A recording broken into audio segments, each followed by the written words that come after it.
All right, everybody, we are back again for another episode of the Coaches Campus. A member don't know what episode we are on because we just continue to roll. We just continue to bring on dope guests from all across the world. So remember, hit that like, subscribe, comment button down below so we can continue to have this thing grow and continue to bring on cool guests so you guys continue to learn from some of the best in the game. It's your boy, Coach Coop, reporting live from the US of A right now. We got our boy, Coach T. Coach T is the owner of the Speed System, right? Explosive speed and movement specialist, certified strength and conditioning specialist, and believes that speed unlocks skill. Coach T has over 15 years of optimizing athletic performance. His expertise and passion have driven the creation of the Speed System, a comprehensive program that has transformed the performance of hundreds of athletes.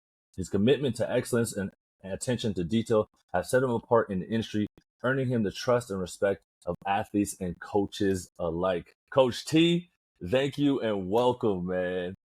That pleasure, man. Appreciate you guys having me on, man. I really do. I really, really do.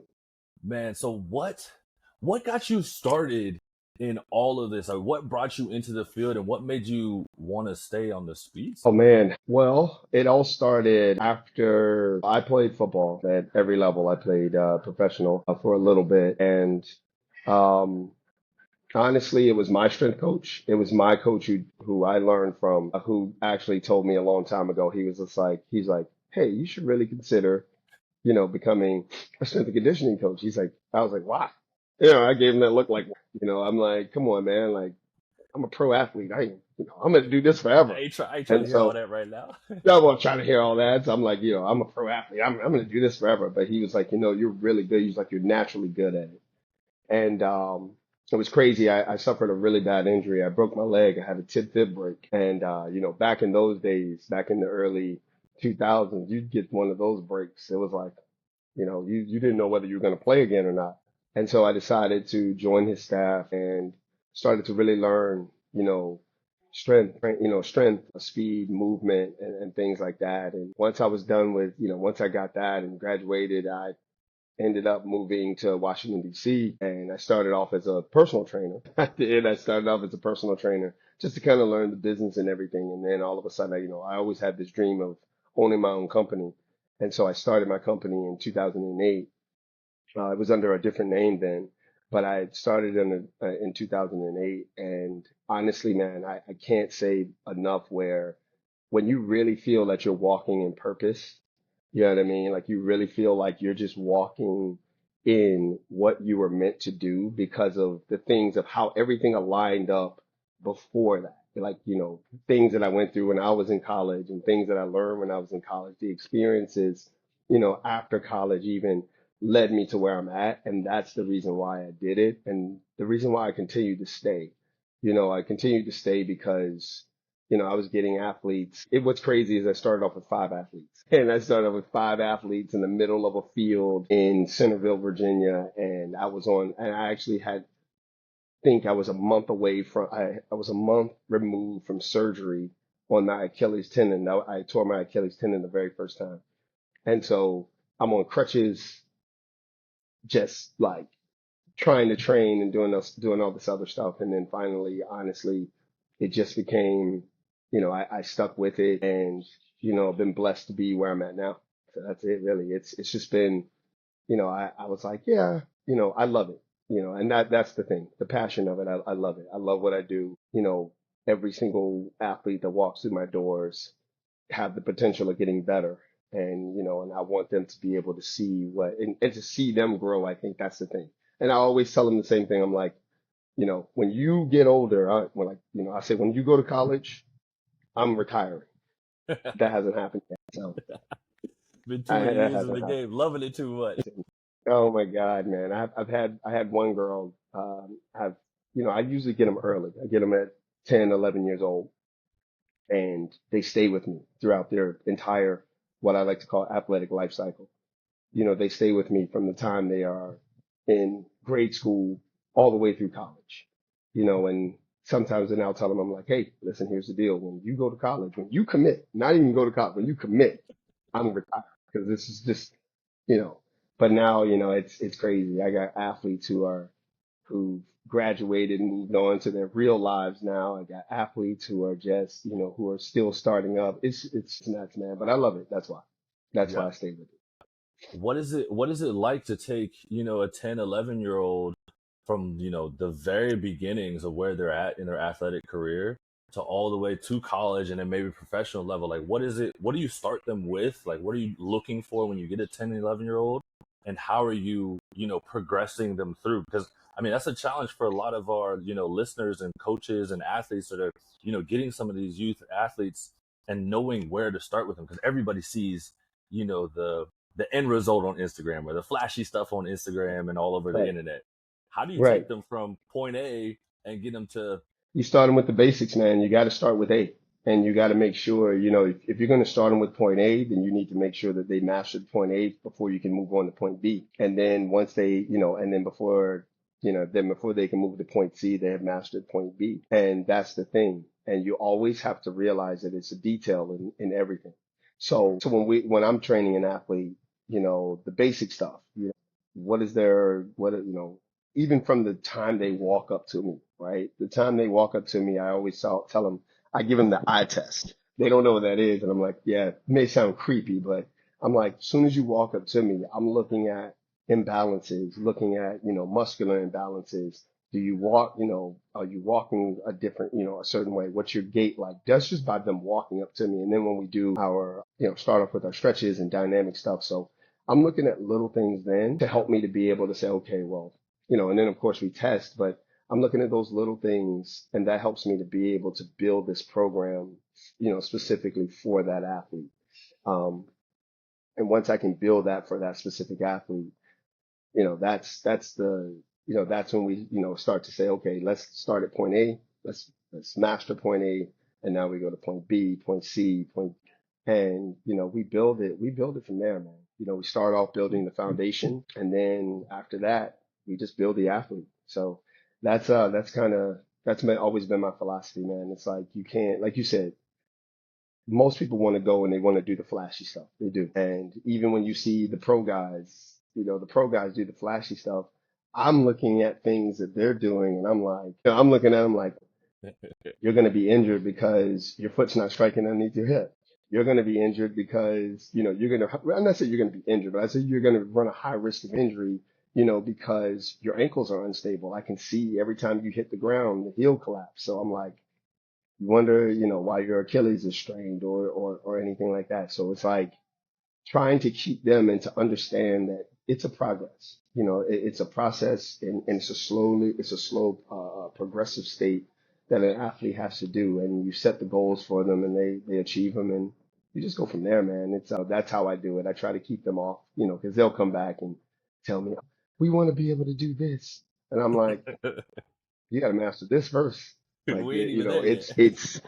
I tell them all, yeah, I tell them all the time. I was like, you got to realize one drill that we do is always going to be stacked on to another drill that we do, which is going to stack on to another drill that we do, because that's the progression of it. So where, and so that we can get you to master this part, right? Master the basics. Now we can throw a little bit something else in you. Okay, you master that. Now we can throw something else on there. And it's, what it boils down to is, when it comes down to like all the big drills, you're going to be able to do all the fancy stuff. You're going to be able to move like these guys on the field because you've mastered the easy, functional, foundational stuff. So that's it. That's how how I do how it.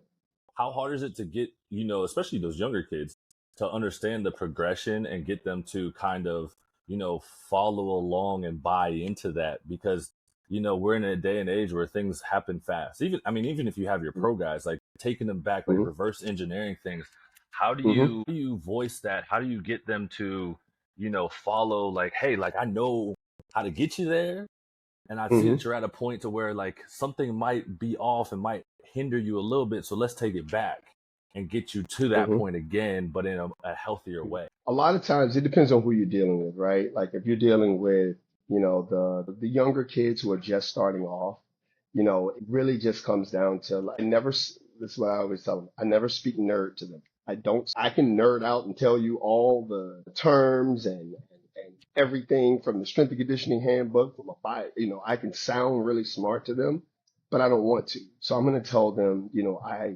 I tell them in the most basic layman terms possible. Say, hey, look, this is what you need to be doing. This muscle here, and I'll point to the muscle and things like that. And do they understand? Some of them do. But the thing is, for the younger kids, it's really about the experience during the sessions, really is what it comes down to, right? It's like if you're coming in there and you're just barking orders, or you're coming in there and you're just, doing drills. Instead, talk to them. I talk with them, I laugh, I joke with them just to kind of lighten up the mood. So not only is it that they're learning, but they're also having an experience when they come to me because what's going to bring them back? It's not the drills because they don't know. You know what I mean? It's going to be the experience. Oh, I like being around Coach T. I love, his energy. I love this and this. And once you get that part, they'll do the rest for you. Like they'll do the drills for you. When they get older, right? When they start getting older and it's funny because you'll get some kids from middle school, or you'll get like my younger kids, and we'll teach them, the basic stuff, the foundational stuff. Then all of a sudden, they'll come into high school, and now they're, and even though they're still working with me, but they're calling me now, or texting me, or emailing me now personally, saying, "Hey, I need to work on this because this is what my coach said," right? And I'm like, "Cool." And now we can start to nerd out a little bit. Now we can start to say, hey, look, this is what he means by this. And, and now they understand it more. So it really starts off with the experience of each session and then just going from there, man. And that's how I get them. But even with older guys, even with pro guys, when we do our certifications, I teach, it's a 4 level pyramid, right? 4 levels? Yeah, 4 level pyramid that I teach. And I tell them all the time, I'm like, I don't care whether you have, Susie coming in from, she's a 10-year old and, she could barely stand on one foot. Or if I got Tariq Hill coming in from the Miami Dolphins, they're all going to start at level one because I need to see what's their stability, what's their, I need to see, especially coming off of the season. But even still, I need to see the little things first because if you miss one little thing, it's over. It's over. You've really, not, you've ruined the athlete, but you've done more damage to that athlete if you miss one thing. So for the younger kids, it's just about the experience. For the older kids, then you can, because once you've built that rapport and that trust in them, then they're good, especially if they see their results. Oh yeah. What are some challenges on the business side that you like faced, going into, creating your own business? Like, as you said, you went from the personal training side to then 2008, like you start your own thing. What was it like, learning that side? Because we're former athletes and we're trying to, you know, see the other side of It's life and see if we know what we're doing. How was it? it's hard. And you know what's really crazy, man? You're looking at it now. What have you been in business since 2008? So it's 16 years now. 16 years, and I think I just got it right. That's what's crazy. 16 years and I just think now. I'm just now getting it right because, you know, eh, it's a lot of things where, yeah, I learned some of the business stuff. I learned the scheduling, I learned a little bit of marketing and things like that, here and there that I picked up. Word of mouth has probably been my biggest, number one marketing tool that I've had. So it's pretty much been easy. Also, you gotta, back in 2008, there weren't a lot of sports performance trainers or strength and conditioning coaches or speed trainers or anything like that. So I came in the right time. Now I would probably say the boom really hit about 2014, 2015 is when a boom came. And, so luckily I had built my reputation to be able to, as not just, a good trainer, but also, hey, these sessions are going to be, they're not going to be like, I'm not going to be in grind mode all the time. It's going to be informational. It's going to be informative. Um, so, like I said, when I say I'm just getting it right is because, as much as the business model I had was a real, how can I say it? It was like, it was more client friendly, you know what I mean, than anything else. Now it's more business friendly. And honestly, it took a business coach when I tell you, man, that dude would get on me.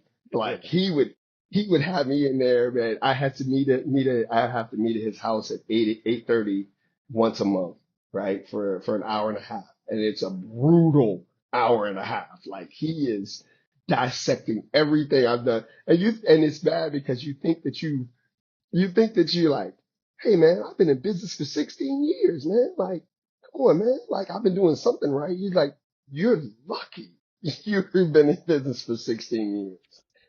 And I'm like, okay, touche.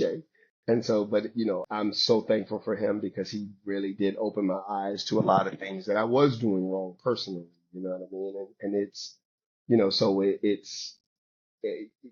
transferring from just being an athlete to the business side, right? Like I've seen sports performance companies come and go.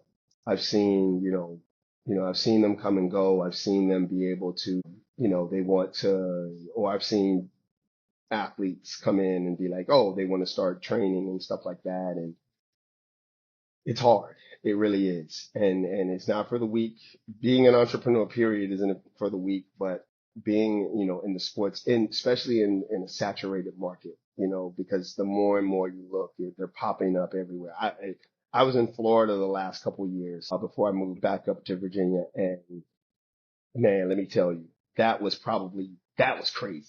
That was nuts because it was, we had a sports performance guy literally behind us.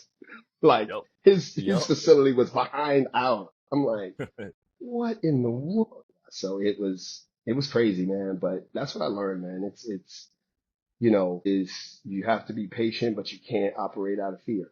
And that's the biggest thing that I learned from my business coaches is you can't operate out of fear. You can't be afraid of anything. So you have to be able to, if it doesn't work, if it fails, then you learn from that failure, but you can't be afraid to fear. I mean, it can't be afraid to fail. So yeah, that was hard, but it took a while. Like I said, I just got it right. I Yeah. just got it right. Now I'm from Florida, so I know how it is in Florida. It's a Oh competitive market, because I mean, you already yeah, got kids that come out of Florida that are fast, right? And then it's hot year round, so everybody wants to be down there, and there's the tax system too exactly, also helps to be in Florida. Um, exactly. but like it gets a little crazy down there, especially if you get to South Florida. South Florida, Yeah, everybody's trying to be down there. that's where I But was. I was in Fort Lauderdale. oh yeah, Yeah. I know Ah, what it was like. they can have that. And I'm like, Yeah. man, and don't get me wrong, I'm not afraid of the competition, but I'm like, this is crazy. Right. Like, But there's this got to is be a nuts. certain level of like, you talking about somebody right behind you. Like now we're just like, we're trying to attract the same clientele. You know what I mean? We're trying to work with the same Yeah, people. exactly, exactly, But exactly, on top of that, like exactly. you say you swallow the pride a little bit, get a little humility, and work with a business coach. How was that for you? You know what I mean? Like, can you give us like some things that you guys would go over, in that monthly meeting? Because I mean, I'm sure you walked into the first one and you're like, Yeah. oh shit, I'm doing all this stuff right. Like, I shouldn't have too much to worry about. Then he brings you back down to earth, and then the next meeting you're going into, you're like, shit, do I even go into this one? Like, Dude, listen, he would tell me too. It was so funny because he would tell me, he would be like, listen, you're not going to want to come back. Like, he's like, you're not going to want to come back to this. And so, it was kind of where we broke down pricing. We broke down clientele. We broke down pricing. Looked at my website. He looked at different things and he was just he just was, and I'm like, I'm sitting there, my eyes wide open. I'm like, dude, like, what is happening right now? And so he's just like, he's just talking. And he's telling me like all these things I've done wrong. He's giving me nothing that I've done right, by the way. Right. So it's like, I, just like being I back in felt film like, again. yeah, right. I'm sitting there feeling like, okay, that's like, you know what it was? It was like, I remember when, they said the New England Patriots, when they were undefeated that year, when they had Randy Moss and all those guys, and they were going into the last game of the season, and they interviewed, I want to say it was either Wes Welker or somebody, they interviewed him and says, what are film sessions like? Like, you're undefeated. Like, film sessions can't even be that hard. And Wes Welker looked at him and goes, "Are you kidding me?"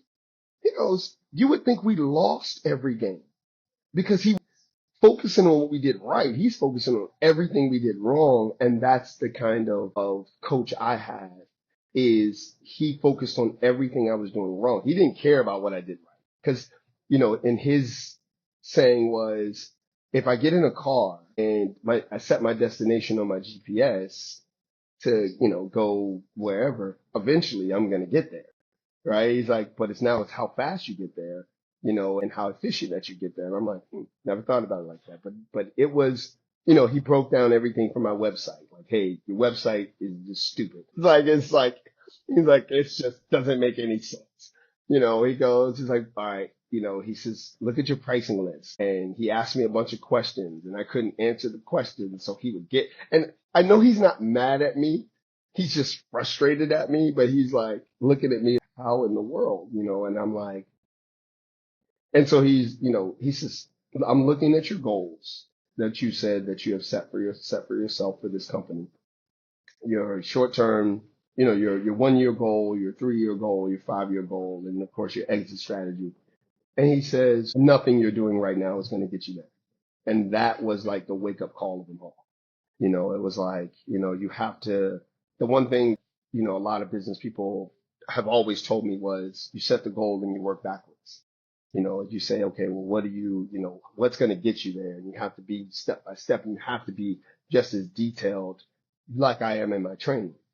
I have to be just as detailed in the business side of it. So it's like, but, we went over a lot of things, man, like the website, how the website should be, it should be, I guess the word's interactive, where, it's going to grab you right now and it caters to the clients that you're looking for. And, then he says your pricing sheets have to he's like, you have to treat it, like my goal this year is opening up a facility in Virginia, opening up our first one in Virginia, like our own, like right now we share space and I'm like, we want our own.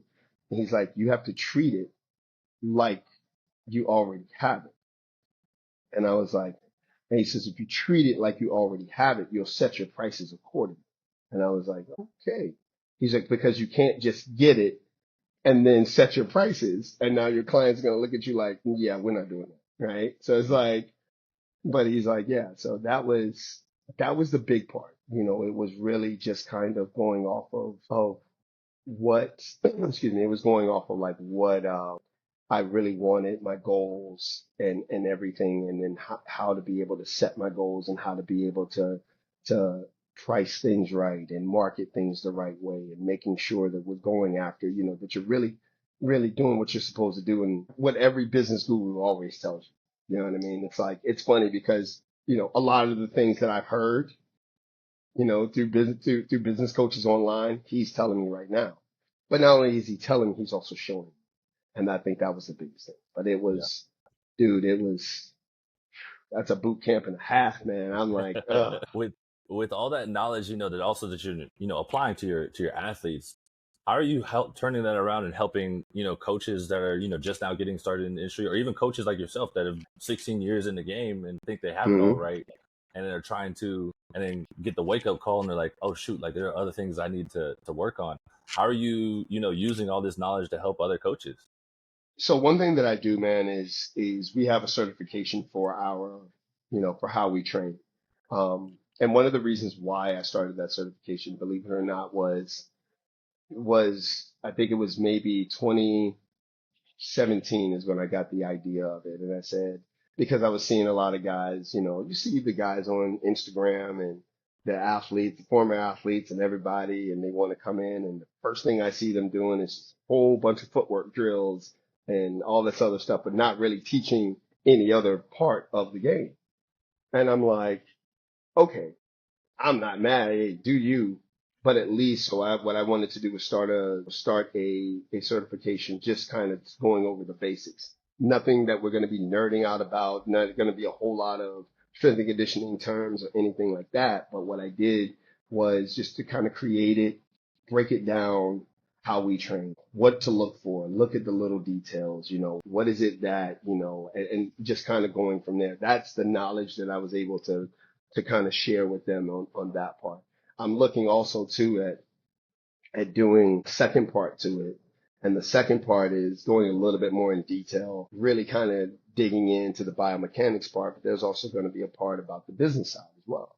Because a lot of people don't, one of my good friends, he's a coach up in Virginia. He teaches wide receivers and things like that. And him and I always, every time he sees me, him and I always, talking. And, we were talking. He's like, yeah, I was like, yeah, man, I was like, you have to adjust accordingly, adjust your pricing accordingly, adjust everything accordingly, because the more high in demand that you get, that's what it is, supply and demand, dude. And so he was just like, so he's like, yeah, he's like, I know. He's like, I did it. I felt bad at first. I was like, don't.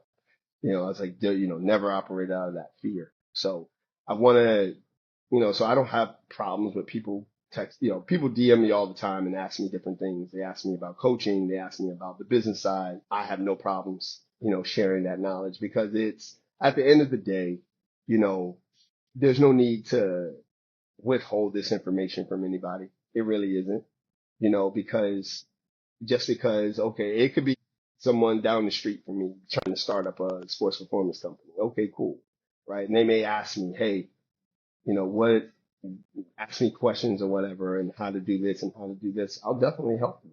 You know what I mean? I'll definitely help them. I'm not going to say no, but like, well, you might come competition. But what I'm going to do is, because I know there's certain things that sets me apart. And if people want to go over there because they enjoy that person better, then okay, cool. That's fine with me, but no problem sharing. And I try to share as much knowledge as possible, because it's at the end of the day, it really comes down to the athletes. And a lot of these times, these athletes don't have, I mean, as crazy as it is, they have all the resources in the world. They do, but they don't know how to put it together. You know what I mean? Like, they don't know how to put the resources. I tell people all the time, you can grab 10 speed drills off of YouTube, right? But nobody's there to tell you what you're doing wrong, what needs to be done, how to fix the mistakes, because that's what training is. Training is about doing it so much. Not that you don't get it wrong. It's so that when you do get it wrong, guess what you can do? You can fix it mid-game. And that's what training comes down to. And like, so I have no problems sharing that information as long as you're looking at, you know, helping the athlete and really making that person better in every aspect of their lives. I'm cool with it. I mean, I think that's super important because, a lot of us get into coaching because we want to help the athlete or we want to help the person that we were when we were 15 years old and didn't have the Right. same access, Right. Exactly. but then we get into it and we forget, and like we get into it and we're like, all right, well, now we need to make money and like we want to have all these athletes and now we're not going to ask for help or anything like that. Like Hmm. there's no point of Hmm. it. And what we're doing is correct, and I think there's that huge lag, especially nowadays with, like I said, social media. Everybody feels like all they need to do is pump out content and they're doing the perfect That's thing. it. That's it. That's it. And and that's the thing, right? It's like you can pump out content, you can do this, you can do this. And I'm like, people always tell me, and I listen, one thing I'd never do, I never speak bad on people. You know Right. what I mean? I, I never speak bad on people. But people ask me, well, what do you think about this? And I'm like, and that's all you'll Probably, get from me. probably the same reason why you send it to me is what I think. Yeah. So they're like, Yeah. oh, what do you think about this? And I'm like, and now, I'll give my honest opinion on what I would or wouldn't do, Right. instead of just kind of like bashing them or telling them, oh, that's trash or whatever. Like now, no, Yeah. because I mean, they got clients, so the clients believe in them. But yeah, that's Yeah. it. Yeah, I it's, mean, there's a reason why they posted it, right? There's probably some knowledge to it and some things in there that can be gained mm, from it. I mean, you don't know, and we also like, again, most of the training things that you see on social media are all just like little segments, little bits and pieces that mm-hmm, have been put together. mm-hmm, So we don't know what mm-hmm. led up to that. But if Right. you look back at Coach T at 15 years old, and you're looking now, what would be something you tell him now that you wish you heard then? What you mean when I was an athlete? Yeah, when you were 15 years old. When I was 15 years old, Yeah.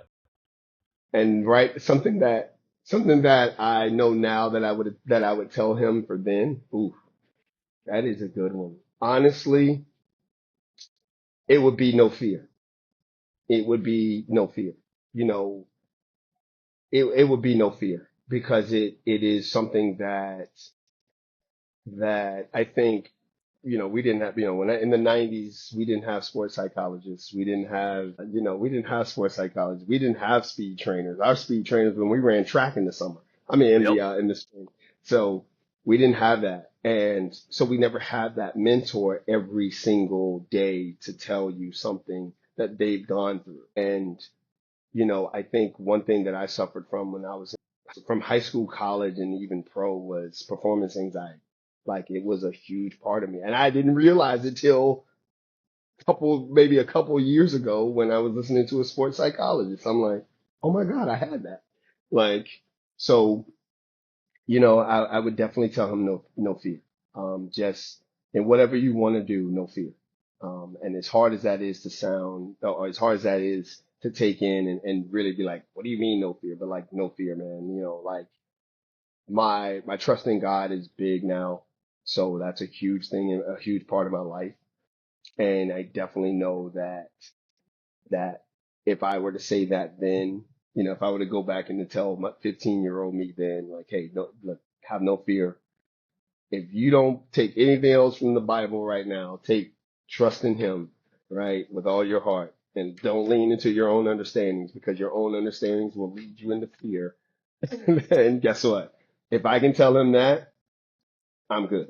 Because that's a big part. When I look back on 15-year-old me, that's a big part of me.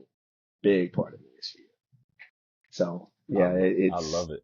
yeah, yeah, And coach, I yeah. know I know right now you're on vacation, you're in the DR, but we got our last segment, right? It's the 60-second round, Sure. right? It's 10 questions, Okay. one word answers. Are you ready Uh-huh. for Uh-oh. I'm ready. it? All right, here we go. 6 seconds on the clock. Favorite post workout snack? Oh, protein shake. Oh, I love a protein shake. Favorite sport? Football. Dream vacation spot? Maldives. Guilty pleasure food? Man, if I got cheesecake, Best concert you ever been to? Lincoln Park at Yankee Favorite Stadium. favorite That's a tough one. Horror. Yeah, horror.